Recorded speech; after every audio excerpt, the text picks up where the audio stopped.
कैथी लिपि के लिए हम लोग सभी अमीन को जो है प्रशिक्षण दे रहे हैं। कितने अमीन हैं और कानूनगो हैं? हमारे यहाँ तो अमीन की संख्या, कानूनगो की संख्या मिला करके लगभग 500 हैं, लेकिन चूंकि हॉल जो है प्रशिक्षण के लिए वो 100 आदमी का है, तो 100 अमीन को हम लोग प्रशिक्षण अभी दे रहे हैं। कितने चरण में होना है? ये 2 चरण में होना है। प्रथम चरण में हम लोग खासकर वैसे अंचल को प्राथमिकता दिए हैं जो 5 अंचल है जहाँ पर कि CS का खतियान है जो कैथी भाषा में है, RS का खतियान हिंदी भाषा में है, तो वहाँ ज़्यादा आवश्यकता नहीं है। तो पहले चरण में 5 वैसे अंचल को लिए हैं जहाँ कैथी में है, उन लोगों को बुला के हम लोग प्रशिक्षण दें। प्रशिक्षण में मुख्य रूप से किस?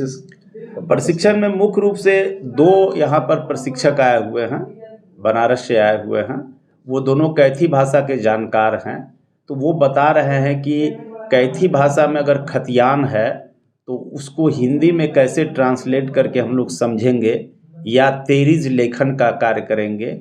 साथ ही साथ अगर कोई कैथी भाषा में अन्य डॉक्यूमेंट लाता है जो किश्तवाड़ और खानापुरी के समय अगर लाता है तो उसको पढ़ के कम से कम समझ सके और आगे कार्रवाई कर ले। तो जो कैथी भाषा का जो प्रारंभिक जानकारी है वो हम लोग यहाँ पर दे रहे हैं 3 दिनों के अंदर। आखिर इसकी ज़रूरत क्यों पड़ी?